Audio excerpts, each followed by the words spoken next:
Hello दोस्तों, कैसे हैं आप सब। और आज हम देखेंगे राजस्थान सिविल जज का पेपर। और इससे पहले हम मध्य प्रदेश सिविल जज, छत्तीसगढ़ सिविल जज और मध्य प्रदेश एडीपीओ का पेपर देख चुके हैं। और इसके बाद हम मेंस का पेपर भी देखेंगे। तो उससे पहले अगर आपने अभी तक चैनल को सब्सक्राइब नहीं किया है तो सब्सक्राइब कर दें और बेल आइकन दबा दें, जिससे कि आपके पास पूरे क्वेश्चन पेपर पहुंच जाएं। तो अब बात करते हैं राजस्थान सिविल जज के फर्स्ट क्वेश्चन पेपर की। तो पहला क्वेश्चन पूछा गया था कि under the provision of Rajasthan rent control act 2001 a landlord has a right to inspect the premises let out by him which of the following statement with reference to the inspection is incorrect. तो निरीक्षण के संदर्भ में निम्न में से कौन सा कथन गलत है। तो ऑप्शन है, निरीक्षण केवल दिन के समय में ही किया जा सकता है। किराएदार को कम से कम 3 दिवस की पूर्व सूचना देना आवश्यक है। ऐसा निरीक्षण 3 माह में एक बार से अधिक नहीं किया जा सकता, या उपरोक्त में से कोई नहीं। तो इसका राइट आंसर हम देखेंगे। इसका राइट आंसर हम लोग अब इसमें देखेंगे। तो ऑप्शन नंबर 2 राइट आंसर है। तो ऑप्शन नंबर 2 इसका राइट आंसर है। तो किराएदार को कम से कम 3 दिवस की पूर्व सूचना देना आवश्यक नहीं है। अब बात करते हैं नेक्स्ट क्वेश्चन की। और नेक्स्ट क्वेश्चन पूछा गया था कि लोक उत्पात का वाद संस्थित किया जा सकता है। A suit alleging public nuisance can be instituted by. Option है, advocate general of the state, जिसे राज्य का महाधिवक्ता कहा जाता है। क्वेश्चन आ जाता है कि राज्य का महाधिवक्ता किस आर्टिकल में डिफाइंड संविधान की, या कौन राज्य का महाधिवक्ता बन सकता है। कई बार यह सिविल जज में पूछा जा चुका है। अटॉर्नी जनरल से भी क्वेश्चन पूछ लिया जाता है। तो अगर आप सिविल जज या जुडिशरी की तैयारी कर रहे हैं तो इस चैनल को आप सब्सक्राइब कर दीजिए, जिससे कि आपके पास और वीडियो आए। नेक्स्ट है, by 2 or more person who have suffered the damage. 2 या अधिक व्यक्तियों द्वारा जिन्हें नुकसान कारित हुआ है। और थर्ड है, by 2 or more person with the leave of the court even though no special damage has been caused to them. Last है, a member of the local body. तो इसका हम राइट आंसर देखेंगे। तो ऑप्शन नंबर द स्थानीय निकाय के सदस्य द्वारा।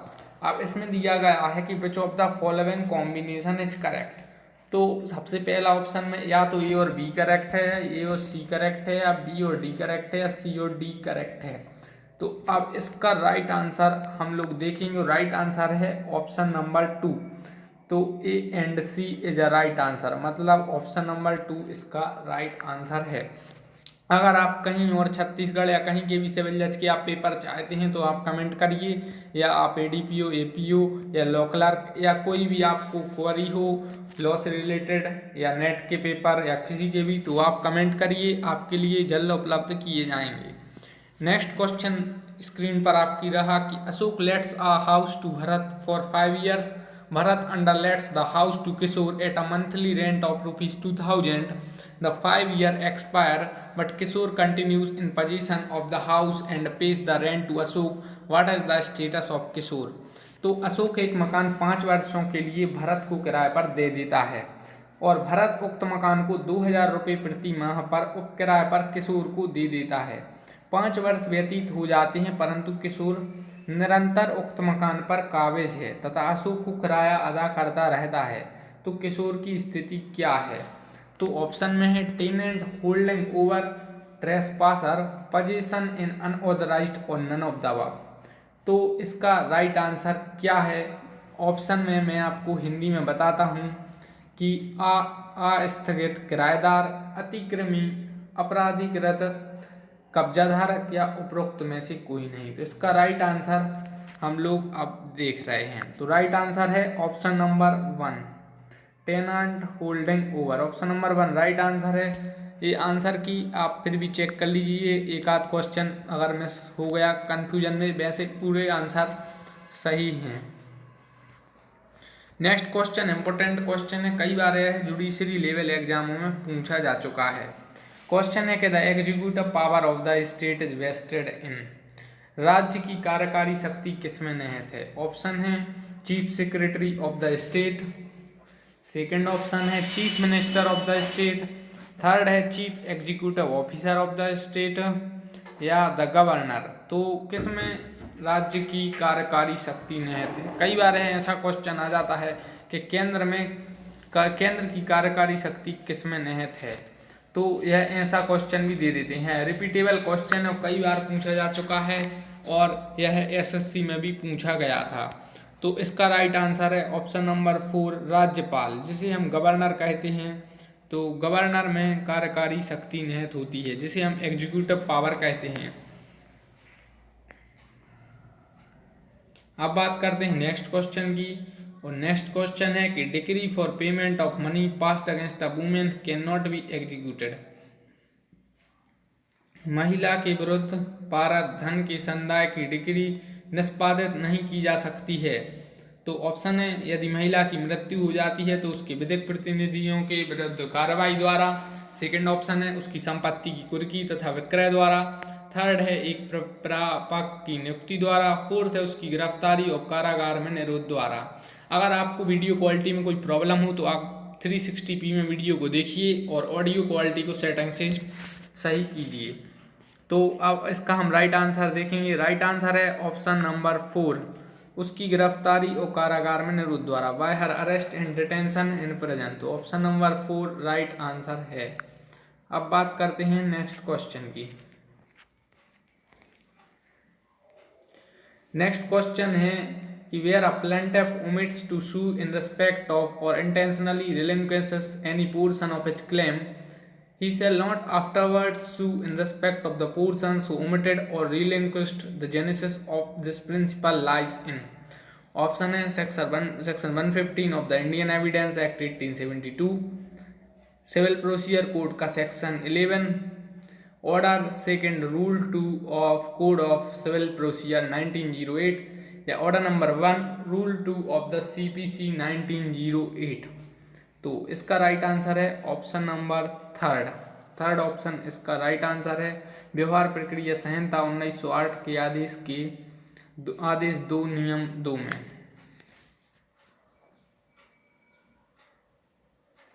अब बात करते हैं नेक्स्ट क्वेश्चन की। नेक्स्ट क्वेश्चन है कि आदेश 7 नियम 11 व्यवहार प्रक्रिया संहिता 1908 के प्रावधानों के अंतर्गत वाद पत्र के नामंजूर किए जाने पर उसी वाद हेतु के बारे में नया वाद पत्र प्रस्तुत करना। तो इसका राइट आंसर हम लोग देखेंगे और इसका राइट आंसर है option number 2। Option number 2 sorry इसका राइट आंसर है ऑप्शन नंबर 2 इसका राइट आंसर है। केवल नामंजूरी के कारण ही वादी नया वाद प्रस्तुत। अब बात करते हैं नेक्स्ट क्वेश्चन की। नेक्स्ट क्वेश्चन काफी इंपोर्टेंट क्वेश्चन है और कई बार रिपीट हुआ है कि रूल इन हेडन केस के रूप में भी जाना जाता है। तो rule in Heydon case is also known as, तो इसे किस चीज से जाना जाता है? कई बार यह क्वेश्चन रिपीट हुआ है जुडिशियल सर्विसेज में, और इसके ऑप्शन है परपोसिव कंस्ट्रक्शन, केसेस ओमिसस, लिटरल कंस्ट्रक्शन और हार्मोनियस कंस्ट्रक्शन। तो इसका राइट आंसर अब हम लोग देखेंगे और इसका राइट आंसर है ऑप्शन नंबर फर्स्ट ऑप्शन इसका राइट आंसर है। तो परपोसिव कंस्ट्रक्शन इसका राइट आंसर है।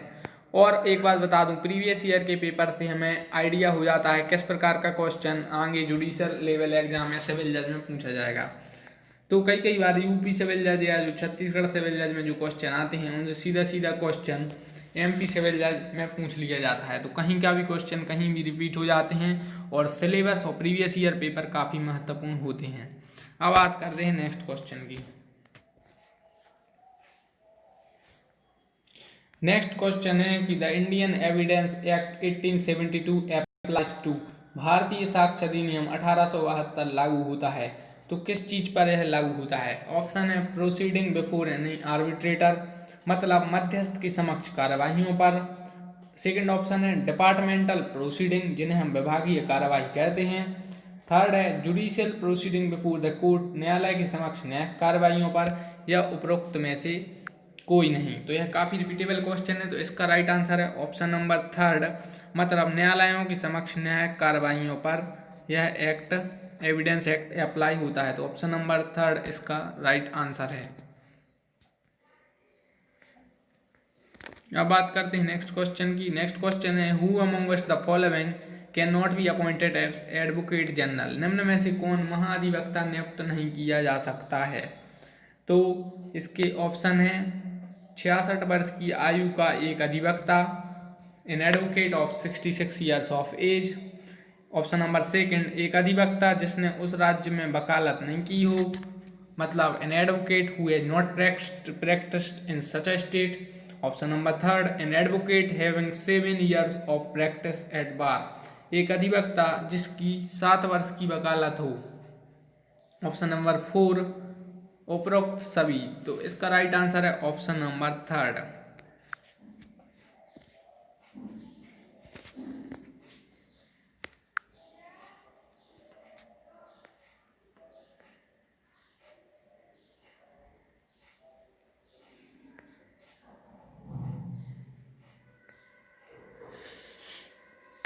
नेक्स्ट क्वेश्चन काफ़ी इंपॉर्टेंट है, कॉन्ट्रैक्ट एक्ट से रिलेटेड है क्वेश्चन है।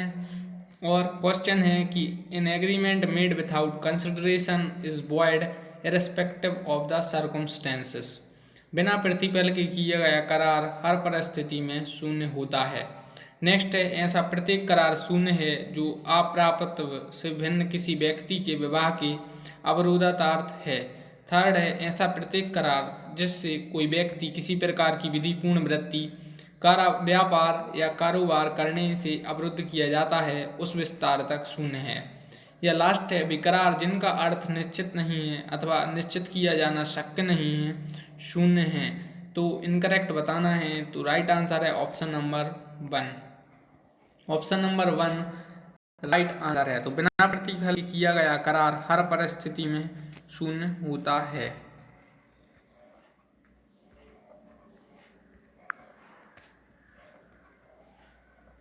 अब बात करते हैं नेक्स्ट क्वेश्चन की। नेक्स्ट क्वेश्चन है for the purpose of the limitation act 1963 a suit in the case of a paper is instituted. मतलब परिसीमा अधिनियम 1963 की प्रयोजनार्थ अकिंचन की दशा में वाद संस्थित होता है। तो इस ऑप्शन है, जब समुचित कार्यालय में वाद पत्र प्रस्तुत किया जाता है, जब अकिंचन के रूप में वाद लाने की अनुमति का आवेदन किया जाता है। तो राइट आंसर है ऑप्शन नंबर 2। ऑप्शन नंबर 2 इसका राइट आंसर है, जब अकिंचन में वाद लाने की अनुमति का आवेदन दिया जाता है। तो ऑप्शन नंबर 2 राइट है। अब बात करते हैं नेक्स्ट क्वेश्चन की। Next question Indian contract act से है। इंडियन कॉन्ट्रैक्ट एक्ट किस ईयर का है, तो 1872 का है। तो क्वेश्चन है विच of the following contract can be enforced. निम्न में से कौन सी संविदा का प्रवर्तन कराया जा सकता है। ऑप्शन है, a contract for the non performance of which compensation is inadequate relief. Second option है, a contract which is in its nature determinable. Third है, a contract the performance whereof involves the performance of a continuous duty. और fourth है, purchase of a share of a partner in a firm. इसका right answer है option number 4 मतलब purchase of a share of a partner in a firm, firm के एक भागीदार के हिस्से का क्रय।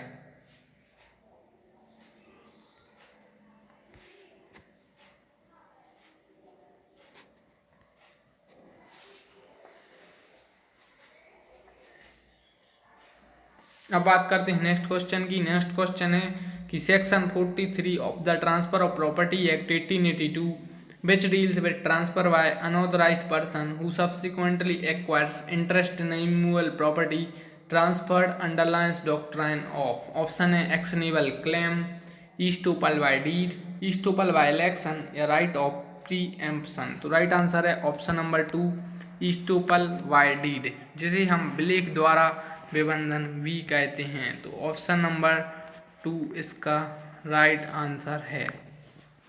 अब बात करते हैं नेक्स्ट क्वेश्चन की। और नेक्स्ट क्वेश्चन है कि which provision in the code of civil procedure 1908 bars entertainment of application to review an order made on an application for a review or a decree or order passed or made on a review. Option है, section 11, section 10, order number. तो इसका right answer हम लोग देखेंगे। इसका right answer है option number 3। अब बात करते हैं नेक्स्ट क्वेश्चन की। और नेक्स्ट क्वेश्चन है कि राजस्थान किराया नियंत्रण अधिनियम 2001 का कौन सा प्रावधान सीमित कालावधि की किराएदारी करने की अनुज्ञा देने और कब्जे की पुनः प्राप्ति का प्रमाण पत्र देने को संव्यवहारित करता है? ऑप्शन है धारा 6, धारा 7, धारा 8 या धारा 9। तो इसका राइट आंसर है ऑप्शन नंबर 3, धारा 8। धारा 8 इसका राइट आंसर है। तो धारा 8 इसका राइट आंसर है। इसके बाद हम देखेंगे नेक्स्ट क्वेश्चन। नेक्स्ट क्वेश्चन है कि राजस्थान किराया नियंत्रण अधिनियम 2001 के अंतर्गत गठित किराया अधिकरण द्वारा पारित अंतिम आदेश के विरुद्ध एक व्यथित पक्षकार को क्या उपचार उपलब्ध हैं? तो इसके ऑप्शन हैं, तो राइट आंसर है ऑप्शन नंबर 3, राजस्थान किराया नियंत्रण अधिनियम 2001 की धारा 19(6) के अंतर्गत अपील। नेक्स्ट क्वेश्चन है इसके बाद नेक्स्ट क्वेश्चन 80 नंबर का क्वेश्चन कि A and B contract that A shall build a house for B at a fixed price. The order in which reciprocal promises are to be performed was not fixed. What shall be the order of performance? तो option A इसका right answer है, option number 1 इसका right answer है। अब बात करते हैं next question की। नेक्स्ट क्वेश्चन है the rule of construction noscitur a sociis means, मतलब अर्थान्वयन का नियम नॉक्स्टर असोसिस से अभिप्राय है। तो क्या इसका मतलब होता है? कई बार यह मैक्सिम आ चुकी है। तो इसका राइट आंसर है ऑप्शन नंबर 1, शब्द का अर्थ आसपास की शब्द समूहों से निकाला जाता है। अब लास्ट क्वेश्चन देखेंगे, आगे के क्वेश्चन हम अगली वीडियो में देखने का प्रयास करेंगे। नेक्स्ट क्वेश्चन है कि विच of the act and regulation can not be declared unconstitutional by the high court and the supreme court. तो उच्च न्यायालयों तथा उच्चतम न्यायालय द्वारा कौन से अधिनियमों एवं विनियमों को असंवैधानिक घोषित नहीं किया जा सकता? ऑप्शन है अनुसूचित जातियों एवं अनुसूचित जनजातियों के व्यक्तियों से संबंधित अधिनियमों एवं विनियमों को, मतलब act and regulation concerning person of SC and ST category. Second option है act and regulation concerning parliament and its member. Third है act and regulation instructed in schedule 7 of the constitution. और फोर्थ है act and regulation enlisted in schedule 9 of the constitution. तो यह कई बार इस question को पूछा जा चुका है और इसका राइट आंसर है ऑप्शन नंबर 4, क्योंकि संविधान की जो 9वीं अनुसूची है उसमें, लेकिन अभी हाल ही में चेंज हो गया है सुप्रीम कोर्ट का डिसीजन, तो अभी तो यह राइट आंसर रहेगा। तो इस वीडियो में हम लोगों ने 20 क्वेश्चन देखे राजस्थान हाई कोर्ट सिविल जज के, और नेक्स्ट वीडियो में आगे के क्वेश्चन देखेंगे। और अगर अभी तक आपने चैनल को सब्सक्राइब नहीं किया है तो सब्सक्राइब कर दें और बेल आइकन को दबाएं। और आपका वीडियो देखने के लिए बहुत बहुत धन्यवाद।